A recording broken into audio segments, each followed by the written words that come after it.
Hi, thanks for stopping by. Today I'm going to show you how to make a fun acrylic card. Here's our sample of what we're going to be doing. So if you see, it's all about how you layer your card. So what we're going to do is we're going to go ahead and starting with one of our standard size cards. It's a 5.5 by 4.25. You'll notice that it's a little bit cloudy. It might be hard for you to see, but the reason that is because there is a clear protection on both sides, so you want to make sure that you go ahead and peel that off before you begin.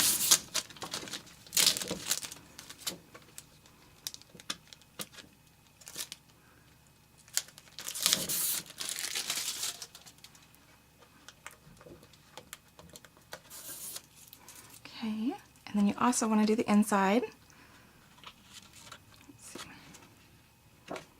And you might find that some corners are easier than other corners to start peeling it off. So now it's a little bit more clear, and you can go ahead and bend it if you want it to have a stiffer bend to it. And what we're going to do is, as you'll see here in my sample, I took some acrylic paint from our distressing kit and created this nice pattern here on the front, kind of kept it in a rectangle form since the basic card here itself has a bunch of rectangles in it.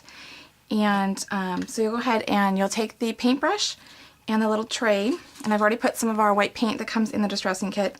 You're going to go ahead and get some paint on there. And then what I did is I wanted to keep it in a rectangle, and I wanted to keep it kind of soft because the pattern paper that we're using from the Sweetheart collection has some scallops in it, so I kind of wanted to keep that same look to it.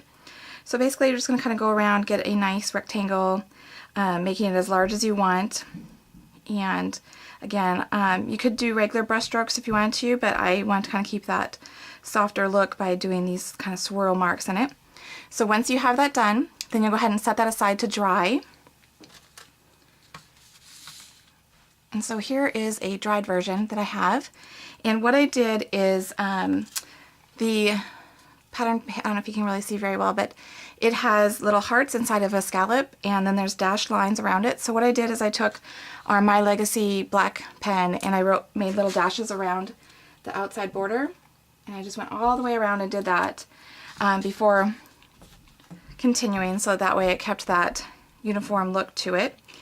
And I have a piece of Tulip cardstock here that is 4 1/4 by 2 3/4.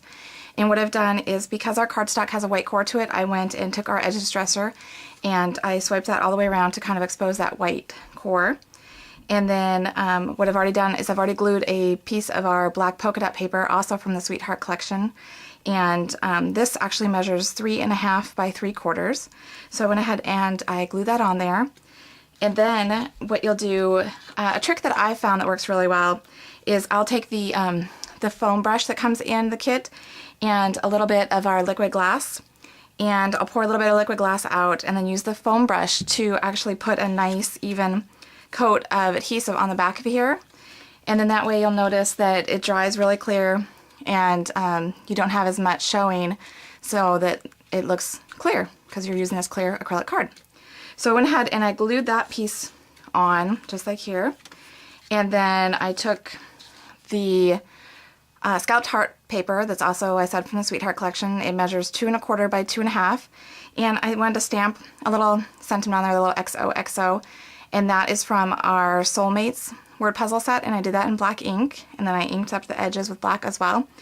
And I went ahead and I glued that down onto my card, again using the same process, using the foam brush with the liquid glass. And then to have a finishing touch on it, I took one of our heart dimensional elements, and a fun little thing that you can do that's really easy to kind of color up the border around the dimensional elements is I just took our marker, and it has two tips on it. It has a brush side, which is a nice fatter edge, and then a pen side, which is obviously a more fine print or fine point, so that you can do writing and journaling. But so you're going to take the brush side and you're just going to go ahead and put it on its side, and then just roll it around your dimensional element, which gives that nice border. So I did that, and then I took some of our liquid glass and I just made little polka dots on it and sprinkled some of our Prisma glitter on top to get that nice shimmer, and then let that dry, and it also adds some depth to it. So then I took a piece of our new pink Assortment ribbon, and I fold it in half, but before I fold it in half I put a little glue dot in there so that way it'll hold, and then you're gonna go ahead and just snip the edges so you'll have what looks like this, and you'll go ahead and using another glue dot those together so that you can go ahead and put that down on your square there. So when it's all said and done, you'll have this nice card that's perfect for Valentine's Day. So I hope I've inspired you a little bit. Have fun making one. Thanks for stopping by.